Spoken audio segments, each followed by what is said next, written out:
Hello, good morning, how are you? Okay, fine fine. देखिए, अब आज का हमारा जो न्यू टॉपिक है वो है बच्चों pair of linear equation in two variable. ठीक है, हमने क्या बोला? Pair of linear equation in two variables. ये नाम आपने 9th क्लास में सुना हुआ है। 9th क्लास में चैप्टर नंबर 4 का नाम था linear equation in two variables. ठीक है, तो यहाँ पर मैंने एक न्यू वर्ड इंट्रोड्यूस किया इसके आगे, पेयर। पेयर का मतलब क्या होता है? टू। इसका मतलब यहाँ पे मेरे पास दो इक्वेशन आएगी एट द सेम टाइम, और वो दोनों क्या रहेगी? Linear equation in two variables. देखिए, आप समझ में आएगी आपको बात। हमें पता है कि जो linear equation in two variable की जनरल फॉर्म होती है, the general form of a linear equation in two variables is ax plus b y plus c equal to 0। ये linear equation in two variable की general form होती है। Linear क्यों बोलते हैं? क्योंकि x और y दोनों की पावर क्या है यहाँ पे 1, और x और y दोनों यहाँ पे क्या है बच्चों? वेरिएबल। ठीक है, तो हमने क्या बोला? Linear equation. लीनियर का मतलब जो वेरिएबल है उसकी पावर 1 होनी चाहिए। और टू वेरिएबल्स क्यों बोला? क्योंकि यहाँ पे एक वेरिएबल x है और एक वेरिएबल y है। ये ABC क्या होते हैं बच्चों? ये ABC जो होते हैं वो होते हैं रियल नंबर्स। लेकिन एक बात यहाँ पे हमेशा मेरी याद रखना आप, such that a can not be 0, b can not be 0। a और b कभी भी 0 नहीं हो सकते। क्यों? क्योंकि अगर a 0 हो जाएगा तो इक्वेशन सिर्फ y में रह जाएगी, और अगर आपके पास b 0 हो जाएगा तो इक्वेशन ओनली x में रह जाएगी। तो फिर तो हमारा काम ही बिगड़ गया, क्योंकि हम तो बात कर रहे हैं linear equation in two variable. तो हमारे पास दोनों ही वेरिएबल रहने चाहिए, मतलब हमारे पास x भी रहना चाहिए और हमारे पास y भी रहना चाहिए। ठीक है, तो ये हमने 9th क्लास में पढ़ा था। अब बात कर रहे हैं यहाँ पे किसकी? पेयर। पेयर मतलब एट द सेम टाइम दो इक्वेशन आपके पास आएगी और कोई भी चेंज नहीं होगा। ठीक है, तो फर्स्ट इक्वेशन जो मैं आपके लिए बोल रहा हूँ, आप देखिएगा, the general form of a pair of linear equation in two variables x and y। यहाँ पे वेरिएबल कौन से मेरे पास? x और y। तो ऐसी कंडीशन में जो जनरल फॉर्म होती है वो होती है बच्चों a1x plus b1y plus c1 equal to 0, at the same time a2x plus b2y plus c2 equal to 0। और बहुत सिंपल है, इक्वेशन नंबर 1 है, सबके आगे 1 1 लगा देंगे। ठीक है, जैसे यहाँ पे था ना ax plus by plus c equal to 0, ये फर्स्ट इक्वेशन है और ये सेकंड इक्वेशन है, और दोनों एक साथ आ रही है, साइमल्टेनियसली आ रही है, इसलिए इसको बोलते हैं pair of linear equation in two variable. ये देखिए, यहाँ पे सबके आगे मैंने 1 लगा दिया और यहाँ पे मैंने सबके साथ क्या लगा दिया बच्चों? 2 लगा दिया। आ गई आपको मेरी बात समझ में? तो ये linear equation in two variable के पेयर की, मतलब pair of linear equation in two variable की स्टैंडर्ड फॉर्म होती है। इसको हम साइमल्टेनियस लीनियर इक्वेशन भी बोलते हैं। ठीक है, साइमल्टेनियस क्यों बोलते हैं? क्योंकि एट द सेम टाइम यहाँ पे हमारे पास बच्चों दो इक्वेशंस होती है। अब मैं आपको एग्जांपल देता हूँ, आपको बात समझ में आ जाएगी। अब देखिए बच्चों, मैंने आपके सामने ये एग्जांपल लिखा, this is the example of pair of linear equation in two variable. Eight the same time दो इक्वेशन आएगी x और y दोनों में। तो देखिए, यहाँ पे भी x है, यहाँ पे भी x है, यहाँ पे भी y है, यहाँ पे भी y है। इसका मतलब हमें क्या पता लग गया कि यहाँ पे जो वेरिएबल है वो कौन है? x और y। तो वेरिएबल्स तो कौन है बच्चों? x and y। और यहाँ पे जो हमारे पास रियल नंबर्स है वो है a1 b1 c1। मैंने बोला था ना, फर्स्ट वाली इक्वेशन के लिए बोलेंगे a1 b1 c1, और सेकंड इक्वेशन के लिए क्या बोलेंगे? a2 b2 c2। तो देखिए, a1 कितना है बच्चों? a1 है हमारे पास 2। b1 कितना है? b1 है हमारे पास 3। c1 कितना है बच्चों? c1 है हमारे पास 4। इन द सेम मैनर हम a2 b2 c2 भी निकाल लेंगे। a2 कितना है हमारे पास? a2 है बच्चों 4। b2 कितना है? b2 है हमारे पास 6। और c2 कितना है? c2 है हमारे पास 8। इसका मतलब a1 b1 c1 और a2 b2 c2 हम फाइंड आउट कर सकते हैं। a1 क्या होता है? फर्स्ट इक्वेशन में x का कोफिशिएंट। b1 क्या होता है? फर्स्ट इक्वेशन में y का कोफिशिएंट। c1 क्या होता है बच्चों? फर्स्ट इक्वेशन के अंदर कांस्टेंट टर्म। ठीक है, ऐसे आ जाइए आप। a2 क्या होता है? सेकंड इक्वेशन में x का कोफिशिएंट।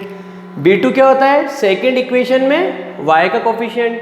और c2 क्या होता है? सेकंड इक्वेशन की कांस्टेंट टर्म। आया आपको समझ में? ठीक है, अब हमारे पास जो कॉन्सेप्ट आने वाला है, अब हम बात करेंगे solution of a pair of linear equation in two variable. हमें क्या करना है? हमें इस linear equation in two variable को क्या करना है? सोल्व करना है। और सोल्व करना है इसका मतलब हम क्या करेंगे? x और y की वैल्यू निकालेंगे। क्यों? क्योंकि हमें तो बहुत अच्छे से पता है, मैंने आपको बता ही रखा है, किसी भी इक्वेशन को सोल्व करने का मतलब क्या होता है कि वो इक्वेशन जिस वेरिएबल पे डिफाइन है उस वेरिएबल की वैल्यू फाइंड आउट करनी होती है। अब यहाँ पे हमारे पास कॉन्सेप्ट क्या है? हमारे पास पास दो वेरिएबल है, एक वेरिएबल है एक्स और एक वेरिएबल है वाई। अगर हमें इन दोनों की वैल्यू चाहिए थी ना तो हमें इक्वेशन भी दो चाहिए। क्यों? क्योंकि एक इक्वेशन से तो हम एक ही वेरिएबल की वैल्यू फाइंड आउट कर सकते हैं। If we want to find the value of two variables then we should have at least two equations. हमारे पास दो इक्वेशन होनी जरूरी है, ठीक है। अब हम क्या करेंगे, अब हम यहाँ पे linear equation in two variable जो दे रखी होगी पेयर के फॉर्मेट में, उसको सॉल्व करेंगे। सॉल्व करेंगे मतलब एक्स और वाई की वैल्यू फाइंड आउट करेंगे। अभी मैं एक एग्जांपल ले रहा हूँ, हम फाइंड आउट करने वाले हैं। तो देखिए बच्चों, हम बात कर रहे हैं pair of linear equation in two variable के सॉल्यूशन के बारे में। इसका मतलब हमको क्या करना है, हमको pair of linear equation in two variables के सॉल्यूशन फाइंड आउट करने हैं। सॉल्यूशन फाइंड आउट करने का मतलब क्या होता है, एक्स और वाई की वैल्यू फाइंड आउट करनी है, ठीक है। तो इसके लिए हमारे पास यहाँ पे दो मेथड होते हैं और दोनों ही बड़े शानदार मेथड है। देखिए, हमको जब भी किसी भी pair of linear equation in two variable को क्या करना है, सॉल्व करना है। सॉल्व करने का मतलब आपको पता ही है क्या करना होता है, एक्स और वाई की वैल्यू फाइंड आउट करनी है अगर आपकी इक्वेशन में वेरिएबल x और y है तो क्या करते हैं, सबसे पहले हमारे पास यहाँ पे एक मेथड होता है एल्जेब्रिक मेथड। सबसे पहला मेथड कौन सा बच्चों, एल्जेब्रिक मेथड, ठीक है। इस एल्जेब्रिक मेथड के भी 3 टाइप्स होते हैं, अभी बताने वाला हूँ। तो देखिए, सबसे पहले एल्जेब्रिक मेथड होता है, सेकंड मेथड होता है ग्राफिकल मेथड। इसका वैसे ही पता लग रहा है नाम से ही, देखिए नाम में सब कुछ छुपा होता है। ग्राफिकल मेथड मतलब हमें क्या करना है, ग्राफ बनाना पड़ेगा और ग्राफ की हेल्प से हमें x और y की वैल्यू फाइंड आउट करनी पड़ेगी। तो ये मेथड मैं भी आपको इंट्रोड्यूस करवाऊंगा थोड़ी देर बाद। पहले हम बात किसकी कर रहे हैं, एल्जेब्रिक मेथड के बारे में। एल्जेब्रिक मेथड भी 3 टाइप्स का होता है। देखिए, सबसे पहले क्या है, एलिमिनेशन बाय सब्स्टिट्यूशन। आपको क्या याद रखना है, सब्स्टिट्यूशन मेथड। तो एल्जेब्रिक में पहला फॉर्मेट क्या है, सब्स्टिट्यूशन मेथड। नाम से पता लग रहा है सब्स्टिट्यूशन मतलब सब्स्टिट्यूट करना पड़ेगा। देखिए, एग्जांपल दूंगा ना जब आपको बहुत अच्छे से बात समझ में आएगी। अभी आप मेथड का नाम सुनिए। पहला मेथड क्या है, सब्स्टिट्यूशन मेथड। सेकंड मेथड क्या है, equating the coefficient. Equating the coefficient नाम से पता लग रहा है कोफिशिएंट इक्वल करने पड़ेंगे। किसके कोफिशिएंट, एक्स और वाई के, ठीक है। तो देखिए, पहला मेथड तो है एलिमिनेशन, पहला मेथड है सब्स्टिट्यूशन मेथड। सेकंड मेथड है हमारे पास elimination by equating the coefficient. तो इसको कैसे याद रखेंगे, सब्स्टिट्यूशन मेथड। इसको कैसे याद रखेंगे, इक्वेटिंग द कोफिशिएंट। और ये थर्ड मेथड बड़ा ही यूनिक है यार, बहुत ही शानदार मेथड है। थर्ड मेथड का नाम है बच्चों क्रॉस मल्टीप्लिकेशन मेथड। ये अपने आप में यूनिक है और 10th बोर्ड के एग्जाम में कई बार क्वेश्चन डायरेक्ट भी आता है, solve following pair of linear equation in two variable by cross multiplication method. मतलब ये अपने आप में बहुत ही इंपॉर्टेंस रखता है, ये सबसे यूनिक है, स्टैंडर्ड मेथड है। तो इसके लिए हम बहुत अच्छे से बात करेंगे। पहले मैं आपको आज सबसे पहले जिस मेथड के बारे में बताने वाला हूं वो है एल्जेब्रिक मेथड, और उसमें सबसे पहले जो हम बात करेंगे वो करेंगे हम सब्स्टिट्यूशन मेथड के बारे में। तो देखिए आप मेरा एग्जांपल।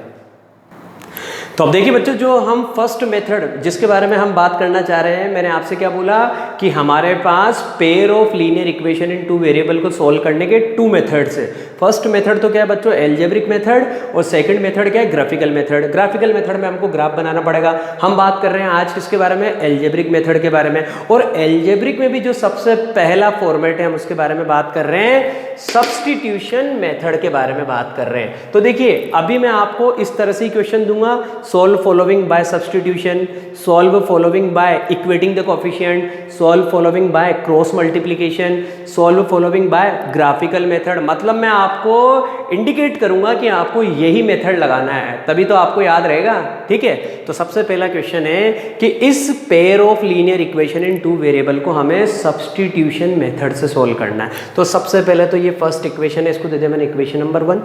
ये सेकंड इक्वेशन है, इसको मैंने दे दिया इक्वेशन नंबर 2। और ये अपनी स्टैंडर्ड फॉर्म में होनी चाहिए, कैसे, ax plus b y plus c equal to 0 के फॉर्मेट में। तो कैसे बोलते हैं, a1x plus b1y plus c1। तो अब इसको मैंने इधर ट्रांसपोज कर रखा है, ऐसे ही क्या, a2x plus b2y equal to c2। तो अब देखिए क्या करते हैं, मेथड का नाम क्या है, सब्स्टिट्यूशन मेथड। तो नाम से पता लग रहा है सब्स्टिट्यूट करना पड़ेगा। तो इस मेथड में बच्चों पता है हम क्या करते हैं, किसी भी एक इक्वेशन से या तो x की वैल्यू निकालते हैं या फिर y की वैल्यू निकालते हैं। निकालनी किसी एक की है, तो मैंने क्या किया, इक्वेशन नंबर 1 से किसकी वैल्यू निकाली, x की वैल्यू निकाली। तो x की वैल्यू कैसे निकालूंगा, देखो बच्चों, इधर 2y का है प्लस का, उधर जाएगा तो माइनस का। तो x की वैल्यू कितनी आ गई, -1 -2y। ये क्या आ गई मेरे पास बच्चों, x की वैल्यू। तो मैंने इक्वेशन नंबर 1 से x की वैल्यू निकाल ली इन टर्म्स ऑफ y। तो x की वैल्यू क्या आई, -1 -2y। ठीक है, अब ये जो x की वैल्यू आई ना, ये मैंने कहाँ से निकाली, इक्वेशन नंबर 1 से। इसको कहाँ पुट कर दूंगा, इक्वेशन नंबर 2 में। तो जिस इक्वेशन से वैल्यू निकालेंगे वहां से दूसरी इक्वेशन में वैल्यू पुट कर देंगे। वैल्यू किसकी निकाली मैंने, x की। तो इक्वेशन नंबर 2 में इस वाली वैल्यू को मैं इक्वेशन नंबर 2 में x के प्लेस पे जाके पुट कर दूंगा। तो कैसे लिखूंगा, देखिए, put value of x in equation 2। तो देखिए 2 तो अपनी जगह एज इट इज है, x के प्लेस पे क्या लिखना है, -1 -2y। x के प्लेस पे लिख दिया मैंने -1 -2y। ये माइनस की जगह माइनस आ गया बच्चों, 3y एज इट इज रह गया इक्वल टू 12। अब हमें क्या करना है, इस इक्वेशन को सोल्व करना है। ब्रैकेट के बाहर कौन है, 2 पूरे ब्रैकेट से मल्टीप्लाई होगा। 2 को -1 से करेंगे माइनस का 2 को -2y से करेंगे माइनस का 4y, -3y इक्वल टू 12। अब यहाँ का कॉन्सेप्ट कितना सीधा है, ये आपको बहुत अच्छे से सिखा चुके हैं। दोनों लाइक टर्म है, ये 4y ये 3y दोनों माइनस की, ये दोनों प्लस हो जाएगी, लेकिन साइन माइनस का ही रहेगा। तो यहाँ आ गया माइनस का 7y, माइनस का 2 इधर जाएगा तो क्या हो जाएगा, प्लस का 2। 12 में 2 को प्लस करेंगे, कितना आ गया बच्चों, 14। अभी लीनियर इक्वेशन बन गई। y की वैल्यू 1 मिनट में निकाल देंगे, -7y इक्वल टू 14, y की वैल्यू 14 अपॉन -7। तो y की वैल्यू कितनी आ गई, -2। जो y की वैल्यू मिल चुकी है ना, तो इस y की वैल्यू को मैं किसी भी इक्वेशन में पुट करूंगा, चाहे इक्वेशन नंबर 1 में रखूं चाहे इक्वेशन नंबर 2 में रखूं, मुझे x की वैल्यू दोनों ही इक्वेशन से सेम ही मिलेगी। ठीक है, तो देखिए मैंने क्या किया, put value of y in equation number 1। ये रही इक्वेशन नंबर 1। इक्वेशन नंबर 1 में मैंने किसकी वैल्यू पुट करी बच्चों, y की वैल्यू पुट करी। तो यहाँ पे आ जाएगा x + 2 मल्टीप्लाई बाय y के प्लेस पे क्या आ जाएगा, -2 और इक्वल टू में क्या दे रखा है, -1। प्लस माइनस क्या हो जाएगा, -2 2 जा 4, x - 4 इक्वल टू -1। तो x इजिकल टू -1, माइनस का 4 उधर जाएगा, प्लस का 4, x इजिकल टू -1 + 4, 4 में से 1 को माइनस करेंगे, कितना आ जाएगा, 3। तो इसका मतलब मैंने यहाँ पे x की वैल्यू भी फाइंड आउट कर ली और y की वैल्यू भी फाइंड आउट कर ली। x की वैल्यू तो कितनी आई, x की वैल्यू तो आई बच्चों मेरे पास 3 और y की वैल्यू कितनी आई थी मेरे पास, -2। तो मैं लास्ट में जाके लिख देता हूँ x equal to -3, y equal to -2।